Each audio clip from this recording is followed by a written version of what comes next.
Good morning and welcome to Mental Health Matters Office Hours. I'm Dr Audrey Tang and this is the show where we address all things workplace wellbeing. And we always have expert-led thought leaders in this field bringing their conversation into this room. And so we are delighted today to have founder of Mumpreneurs UK and founder of MMK Coaching, Bianca Chappell. She's going to be joining me in the main studio to talk about refreshing and reframing our mindset for success. Let's head over. Welcome to Mental Health Matters Office Hours, Bianca. Thank you. Pleasure to be here. Oh, well, thank you. Now, when I first met you, which was many years ago, you had founded Mumpreneurs. Yeah. And you were really shining a spotlight on the invisible work that goes on, but also supporting the female workforce. Yes. Hugely important. But now you founded MMK Coaching. Do you mind sharing your own development journey? Yeah, so Mumpreneurs MK at the time, we've moved on to UK, but this is probably 15 years ago now, 12, 15 years ago. So Mumpreneurs MK at the time was kind of born from the fact that I had our second pregnancy, which was quite a traumatic pregnancy, and I needed to go on instant maternity leave. And as a result of instant maternity leave and bed rest and doing all you need to do as a woman to protect your little bun in the oven, I really missed my professional persona.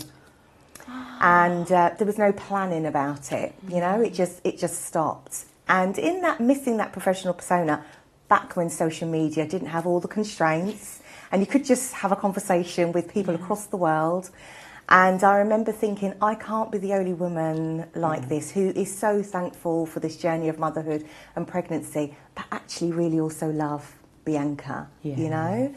And I just kind of galvanised this tribe that just came of professional women who their professional personas had been stopped because of motherhood. They wanted to commit to motherhood. They loved motherhood.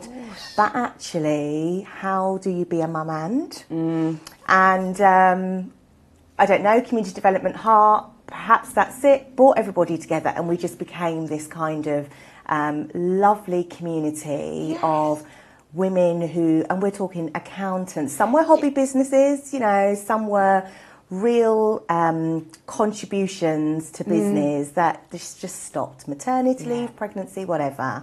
And so we kind of came together and over a period of time created this gorgeous, gorgeous community that became quite a robust community and done courses and all sorts of wonderful things. But within that, I think people just kind of wanted to tap into my story, my brain, my journey. And I realised that one of my big drivers was actually to support women, supporting people, but actually I'm a woman. I can absolutely relate to all the things that we go through. And so that's where the coaching arm started. And the two just kind of run parallel together in this gorgeous, gorgeous way. And it's so beautiful because I came to one of your group meets events, and it was just lovely. It was so supportive and so uplifting. And again, it's tapping into that community spirit that women do have. In fact, outside the competitive environment, it can be so positive. Now, what I love is that you have that work-life balance. But another balance you hold is smart and successful, feminine. And that's really important too. Now, how do we keep that smart, successful, sexy and sassy? How do we keep that balance? I think it's really important, first and foremost, to understand the things that make you feel sexy and sassy. You know, the world has this idea around it. And sometimes there can be a pressure to conform to what we think smart and sexy is. Sometimes it can be quite negative, I think, especially within the workplace. Smart and sexy does not mean mean. It does not mean harsh. It doesn't mean abrasive. It does mean authentic. And I done a lot of work in that transition of being a woman who didn't have any dependents, wasn't in love, you know, I didn't have any responsibility like that. And that transition to finding love, getting married, becoming a wife, becoming a mum, that was a funny space. And there was a crossover between who Bianca was really common with motherhood. Yes. And in that time, I just reconnected with a few things that actually makes me feel sexy. And some people will use sassy. That's just your quirks. Yes, that's just what makes you unique. And to me, that's the kind of things that people would say, oh, Bianca, the one who likes the shoes, the one who likes to get her nails done, but also the one who you'll see on the school run and she's in her rugs and she doesn't care, makeup isn't a thing. You know, what makes you authentic? And I think when you are able to identify those things, that's when you can present yourself to the world, knowing that you do not have to compete with anybody. I love that. I love that so much. Viewers, do listen to this. This is so important. Why do you think women do struggle with that authenticity and finding, I guess, space for themselves around the label and the expectations that others might place, especially when you become a mother? Yes, yeah.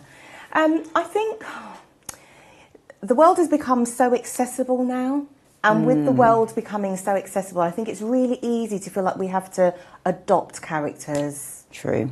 You know, or we have to impersonate what we see on TV, what we see on social media, what we maybe see in our friendship circles, what we see in our workforces. And if you couple that with becoming a mother, and I don't think it's just a problem that you face when you become a mother, being a woman is really hard. It's true. It's really hard being a woman. And when you have to define yourself within that role alone, it's challenging. So then with all the other hats that you wear, whether that be personal, professional, that it can just completely discombobulate you. Yeah. You know? So you just have to I kind of, you know, there's all that saying in the 2000s, no, you are enough is okay. But actually, yes, like just connect and find who you are and know that no one needs to compete with that. You know, there is absolutely no other version of you.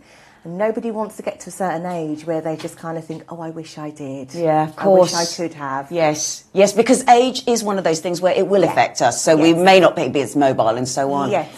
Whilst you were talking, you made a really lovely point, and I think it just reframed something in my own mind. It actually feels like, as women, we can even be, and this is meant in the most positive way, too many things. We can take on so much that when it comes to asserting our authenticity, it's not even that we're afraid to do it, we just can't find it because we've got someone expecting us to be mum, someone expecting us to be leaders, someone expecting us to be the sister or daughter, or and that can get really confusing. That's you know, that's really interesting. Overwhelming. Yeah, overwhelming. And so with that, how can organisations become more inclusive to the needs of women, but without it becoming a whole, oh, well, we've got women in this which just feels so, it's not helpful and it doesn't move us forward anywhere.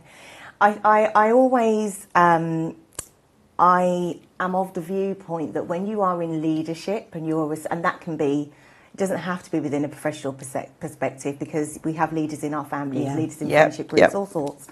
But when you're responsible for others, never underestimate the power of leading with compassion. Because what leading with compassion does is it says to the people, the person who you're responsible for, it tells them that you care, and it tells them that you are considerate of them and their life. So if we put that into the context of women, the teams I lead, I will absolutely lead men and women in different ways, because women have got all sorts of things that can happen at certain times of the month, for example. Some might be mothers or stepmothers and have dependents. That is their core zone of genius. That takes their 100%, but they also want to give 100% to making sure impact's done and output's done. So you need to be considerate of times. You need to be considerate of the fact that some women will have a full day before they come to work, you know. Some women will need to have breaks because schools will call, and there's so many things that we don't necessarily have to consider as a first and foremost priority with a man, even if they do have children. Yeah, you know? No, agreed. And even for a woman who may not be a mother, it's not the mother thing. It's just the woman. Just with that all the alone stuff, is a lot. So it's about leading with compassion, and that doesn't mean being weak. That doesn't mean being a pushover leader. That, to me, just says to whoever it is you're responsible for, I am considering you. And if somebody feels like that, you're going to get the impact, you're going to get the commitment, you're going to get the loyalty. They don't want to go anywhere. They want to give their best because they know you're concerned about them. Oh, that is beautiful. Hold that thought, viewers. We will be right back after this.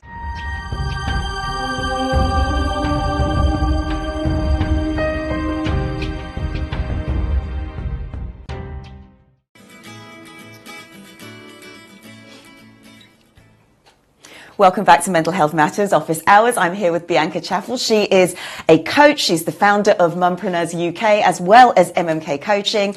And we've been talking about our own authenticity and the importance of compassion. Now let's carry on with you are qualified in so many areas. So we're going to carry on with looking at you. I mean, you do NLP, CBT. You always focus on addressing the mindset and the mindset shifts.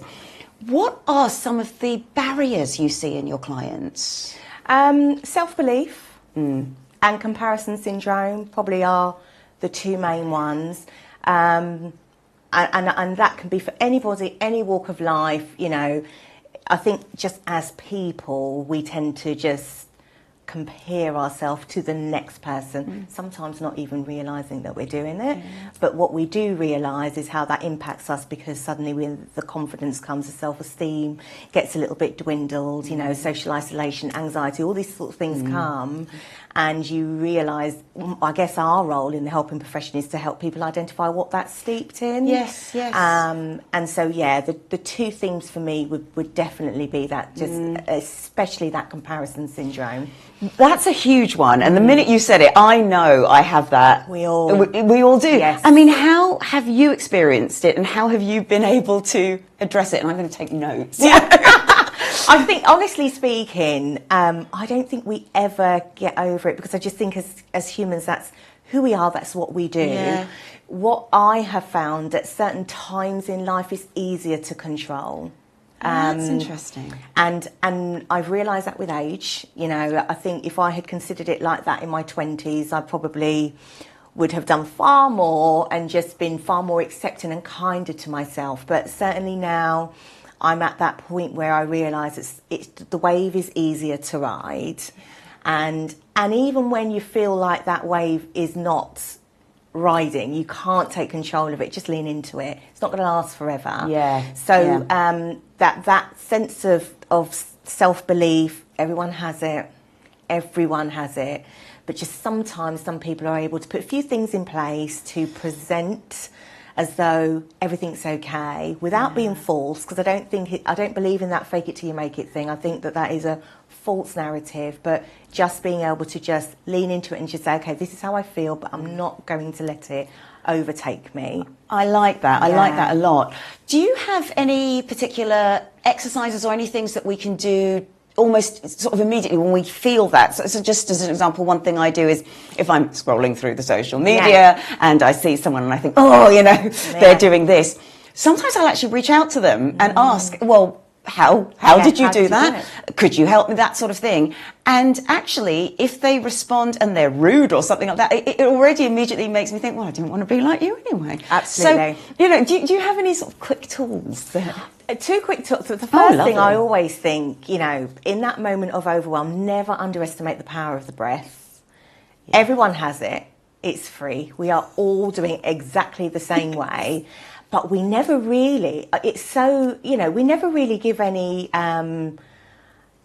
credit to the power of just stopping and breathing. Yeah. And sometimes we're breathing, we don't even realise we're breathing. But when life gets too much, or you're in a situation that feels like it's just going to overtake you, everybody instantly just, okay. We always just take a breath and it helps you reset. So actually, why not cling on to that thing that we've all got and master it in our moments of just high pressure? So I always go to the breath. And you know, there can be some times when you've got the space and the time to do 10 repetitions of breathe in and hold for 3 and breathe out. All of that is great. But actually, when life is life-in, no one's got time to do that. Yeah. So just simply, without anybody knowing, just breathe. Yeah. You know, because you're doing it anyway, just do it more consciously. So the breath is the thing for me. But, you know, quite rightly, as you said, there will be times, and I love that about reaching out, because it's great to mirror behaviour. Someone's already done something, it's working well, you reach out and find out what was the model. But especially with social media, it can be really busy, it can be really overwhelming, and sometimes you don't even realise that might be the root of what's causing all your discombobulation. So just step away. Just step away. And I like to do social media detoxes, and I mean, it makes me realise I spend far too much time on it, whether that is scrolling or uploading or lives or whatever. It can be a healthy thing, but you have to manage that balance. So just put it down. I like no that. one cares. Put it down. Yeah. That was actually the one thing that I told myself, and they're not going to miss you. No. And then once I'd accepted that, it was kind of, this is so much easier. This is so, I'm putting the pressure on me. Yeah. I mean, this is a cheeky question, and you've kind of answered it anyway. But what do you like to do for your own well-being? Any sort of healthy habits that you practice? I love SSB, secret single behaviour. Oh, this is I want to know. Secret single behaviour. Everybody has it. We all have those things that we do when no one's looking. That is just our little thing that we love to do, that just makes us feel calm.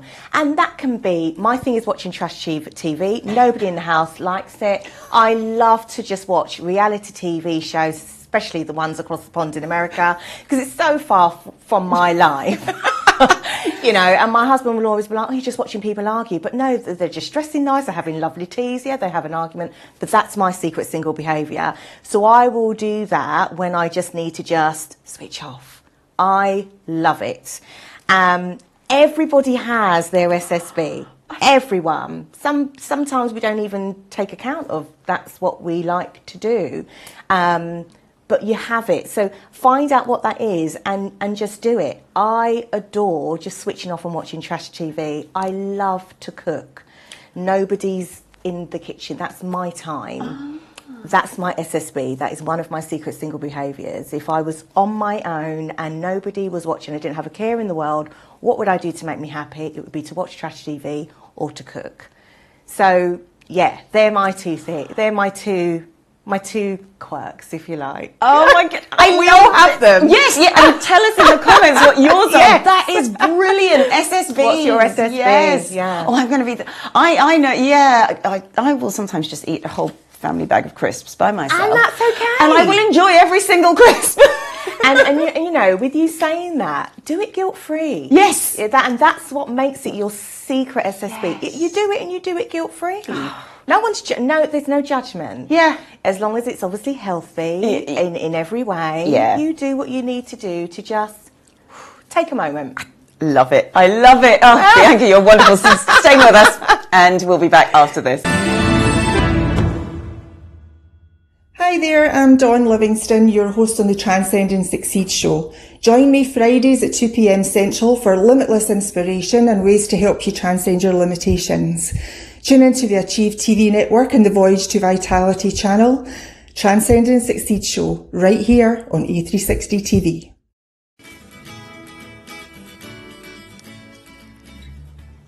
Welcome back to Mental Health Matters Office Hours. We are talking, or just have been talking, about SSBs, secret single behaviours. Yes. And they are those things that we like to do just for us, and no one else needs to care or judge, and we don't need to judge or feel guilty ourselves. Fantastic. Bianca, you are just so uplifting and joyful, and I love this. Now, okay, we've gone from a bit of the positives into the negative. So what are some of those negative narratives as well? So we feel guilty if we watch television or something like that. How do we work to change them? So what negative narratives have you seen, and how can we change some of those? Negative narratives, oh God, you know, that we create so many. Yeah. We create so many that it's just wasted time. Yes, it is.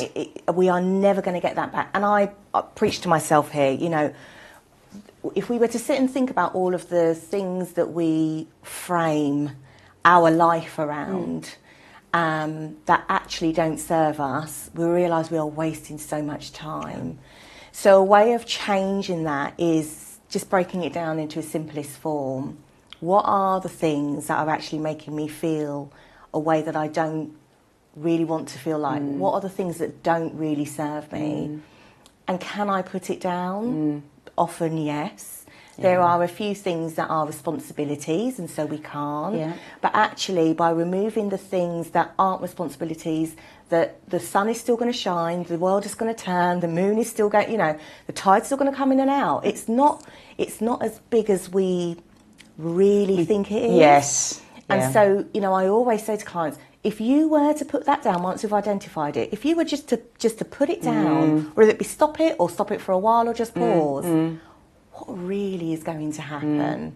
Is it going to be that bad? And if the answer is no, which more often than not, even if we were to have these conversations to ourselves, then we're able to change that narrative on that thing that was having such a big impact. That's so important. That's really the basis of acceptance commitment therapy as well. We're holding it, but we're just letting it sit there for a bit. It's not a case of getting rid of it completely, even. It is just putting it somewhere else, putting it down. Love it. But this is also not just important for women or people in general, but it's important to have some of these negatives perhaps erased when we're young. Especially girls. Yes. Because I think girls are still fed a bit of he's just jealous, or he likes you, and that's so unhealthy. How do we address that in girls in particular, the youth mindset? I think it would be lovely for us to include these sorts of things in the curriculum. When we look at what young people go through, especially post-lockdown, when the world just kind of threw everybody an ordeal, and then we were just thrown back into life, and there were children who were in year 2, year 4, and suddenly they went back at the last end of primary school, and then they're in big school, and they've got to conform to rules and construction, and you just kind of think there's a lot there, and the world opened back up again, and the peer pressure and the added pressure.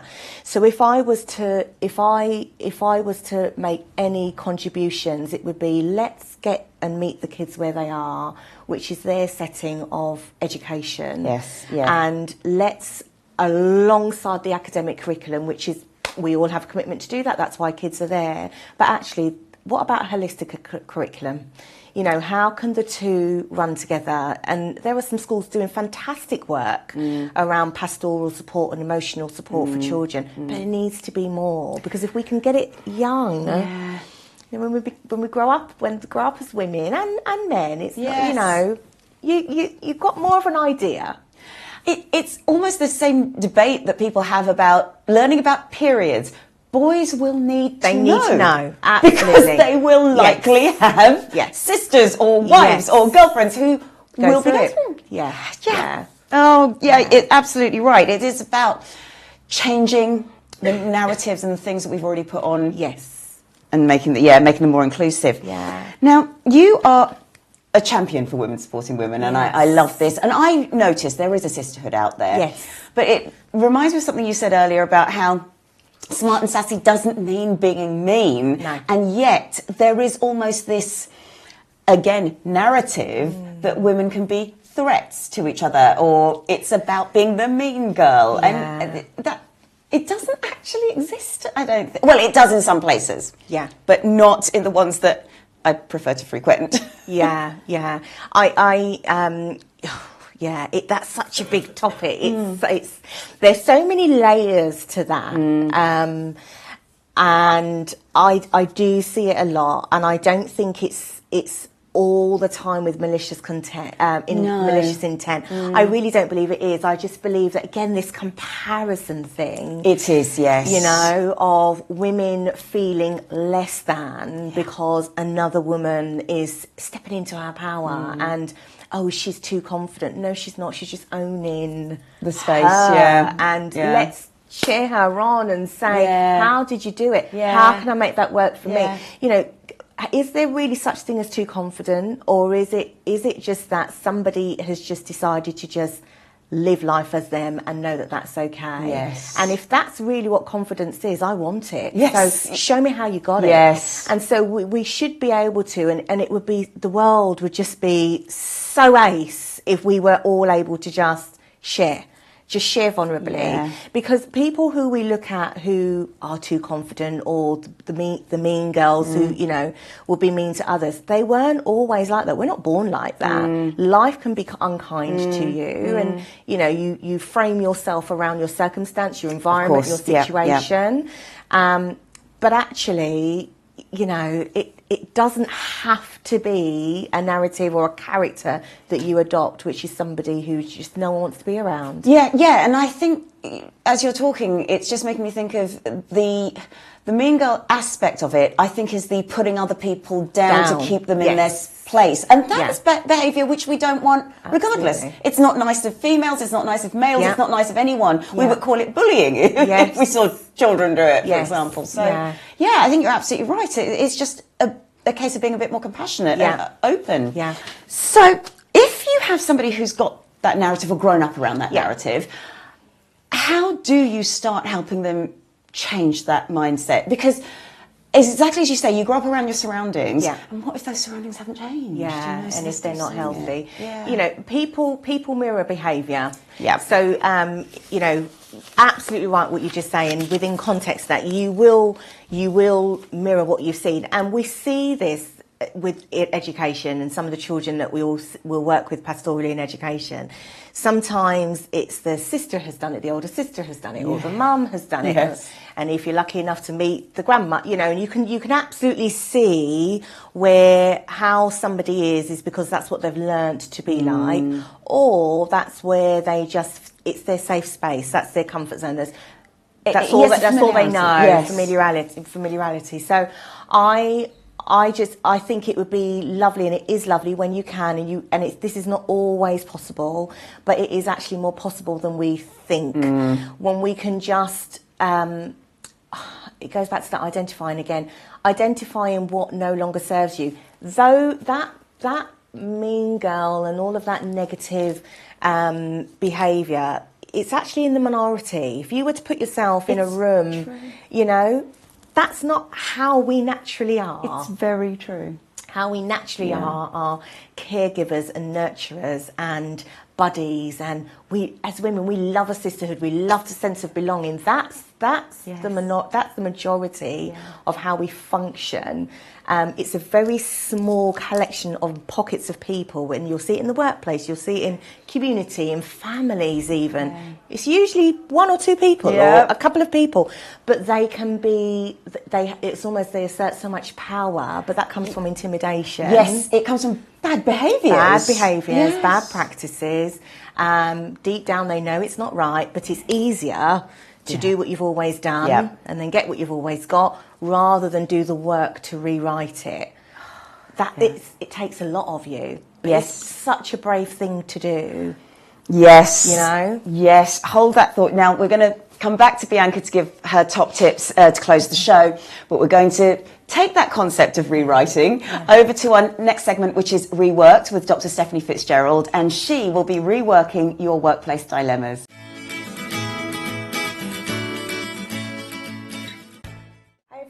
Welcome to the Reworked podcast, your bite-sized guide to workplace well-being. This is the space where we rework your working day to keep you feeling happy, healthy, safe and engaged. I'm Dr Stephanie Fitzgerald, a health and wellbeing consultant and author of Reworked, putting health and happiness at the centre of your career. Our emailer says, "Hi ladies, I got a new manager recently and he is asking for my help on various projects which I am happy to support with and do consider my job. However, I have noticed I never get credited with the work. I recently put together an entire project plan and presentation, and my manager then said he would present it. A colleague sat in the meeting and told me afterwards that he was repeatedly praised for his work, and he never once acknowledged that they were my ideas and project plans.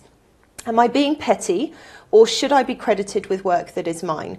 Also, should I keep helping on these projects knowing that he is going to take all the credit?" Oh, it's uncomfortable. Oh, it is. Yes. Oh, we've all been there. We've all I think we've all been there. I think we've all had that. Yeah. I mean, one of the things I would say if you are helping out is actively put your name on that document, because then you have to actively take it off the document to reuse it. Yeah. So it's one of those things where I would say, make it awkward, make it difficult, make it a deliberate act of taking your name off. It's passive aggressive, but you know. Well, I completely agree, and that was literally what came into my mind. So, you know, presentation on X by, you know, Y.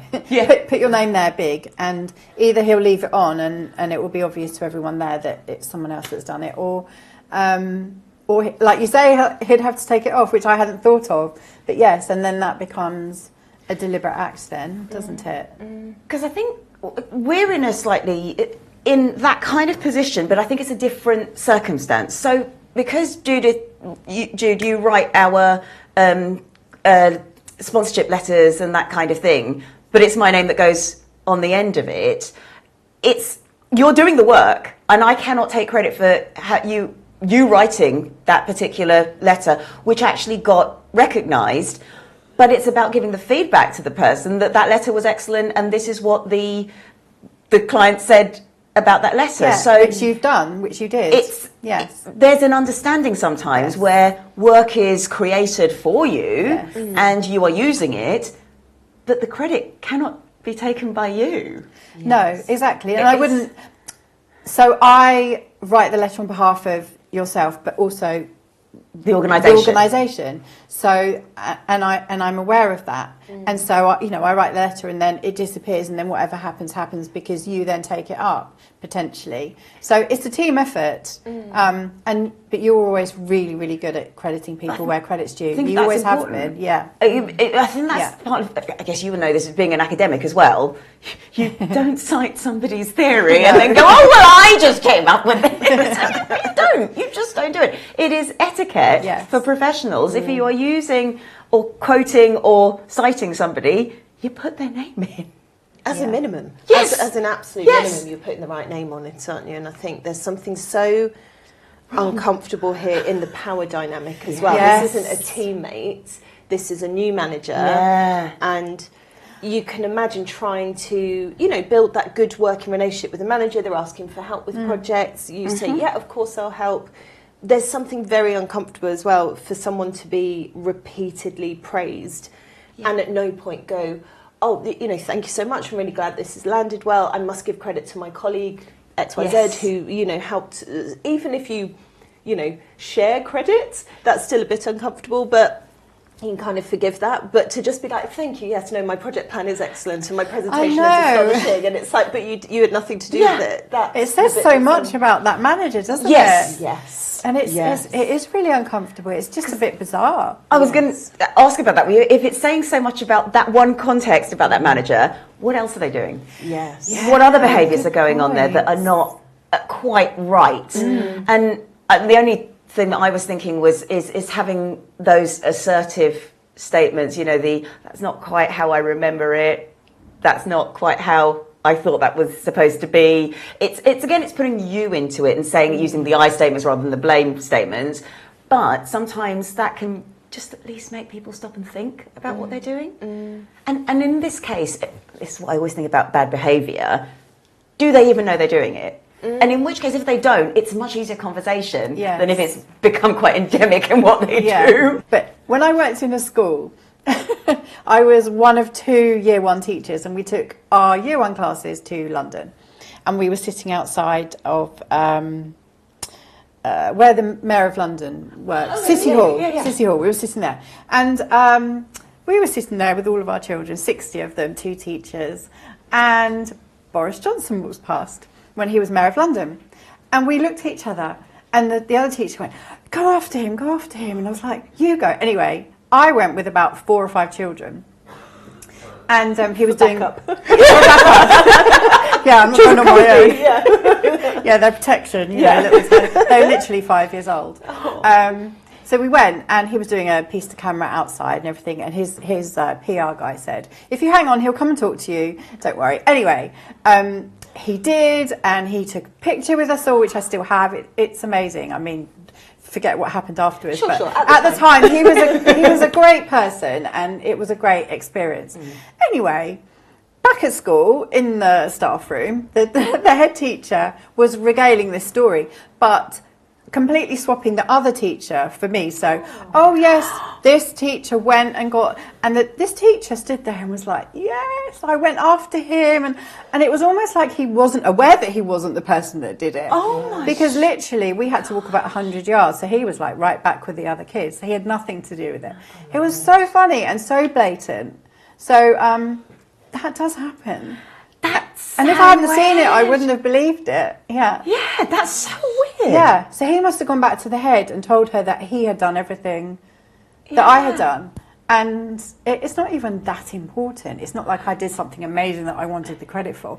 It was just, well, hang on a minute, this is odd. Yeah. Yeah. But that really feels that someone really believes that. And there is that as well. Yeah, I know. Does that person genuinely believe? Yeah. Are they living in a fantasy world? Yeah. That's a fantasy world that involves Boris Johnson. It's a whole other thing. It was a really good experience. There is generally, though, there's something so uncomfortable as well about having done that in front of you, because if you had been there, then so in this presentation, maybe with the manager, he's being praised repeatedly for his work, and it's not his work. I do get that in some circumstances it is awkward to go, oh, actually, sorry, that wasn't mine. But, you know, it disrupts the flow and it can be very whatever. Yes. But this is happening repeatedly. But also I'm wondering, so my instinct was I would be positioning myself to present my own work. So if the manager's asking, can you support this? Be like, happily, when is the meeting? I'll put it in my diary so I can come and present the plan. Yes, I can come and present the presentation. We can jointly present this. I would be tempted to put myself a little bit more in the centre of this and be like, right, let's rework these meetings so that I'm present, I'm accountable for my own work, but also there's something very awkward and unnecessarily complicated about presenting someone else's work. Because what if this manager gets asked a question? Yeah. Yes. And he's not invested in it, so he might he not won't know. He's just reading out someone else's slides. He's going to be like, oh, what a good question. I'll have to come back to you once I've consulted with the person who's actually doing the work. So true. Yeah. I hadn't even thought about that. So our emailer is asking, well, first of all, they're saying, am I being petty? No. Definitely not. Absolutely Definitely not. being No. petty. No. But should they keep on helping with these projects knowing that he's going to take all the credit? It was do what you suggested. I would keep on helping, but position it so that he can't take. And I love your thing actually of, again, it's using the tech to support you. Put your name on it so it can't be removed. Yeah. Yes. Yeah. It's like sending through a PDF, isn't it, rather than a Word file? Yeah. Exactly right. Absolutely. Exactly. Yeah. So that's what I would do, is put my name on it and position it so that you're like, actually, well, my work, I'll happily come and support you at that meeting and present my work and my project plan and my presentation. And your point about the questions is actually that can be part of your argument as well to the boss. It's just, well, I'll happily answer the questions on it as well. Yes. So, and then that actually even looks good for an organisation sometimes to have two people go. It does. If the boss can be more far-sighted about it. But I do come back to what you were saying, Jude, about your experience. There are bosses who just don't get it. I mean, okay, then this is not what I advise at all. But the other thing is make a deliberate error in the presentation. Deliberate, absolutely, completely could not argue with that wrong. Well, I was thinking, some presentations have a lot of detail. Yeah. Just make it a bullet point with a couple of words so that he won't know what that means, and only the person that wrote it. But again, it's a little bit. We're getting into the passive aggressive here, but at least that way she's got some ownership over it. Exactly that, and I do think there's something about making it your own work, and I think that's really key here. So, emailer, you are not being petty. Yes, we absolutely think you should be credited with work that is yours, and we would advise, do keep helping with these projects if you're happy to, but position yourself and make it so that they are yours. That's going to be key. We really hope that helps you rework your relationship with your very difficult manager who is stealing credit, and we hope you get the credit that you deserve. So thank you so much for listening. We are wishing you all a great week at work.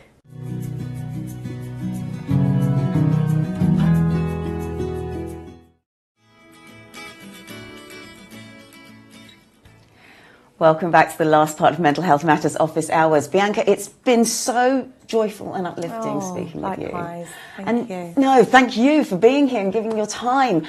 And it is all about reframing some of those old thoughts. Exactly as you say, the things that no longer serve you. And I think we begin to realise that things no longer serve us when we begin to feel uncomfortable with them, even if they're habits. Even if it's that little moment where you kind of go, should I have done that? Yes. Or is there a different... And listen to it. I think we don't listen to ourselves enough, actually. It's almost like there's a little instinct in there. I agree.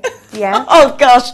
So I think mindfulness is probably something that I would use, probably coupled with the breath work, to start getting back in touch with what's real and what's authentic. Oh, my goodness. Bianca, you've given me so much to think about, and I'm so grateful. You.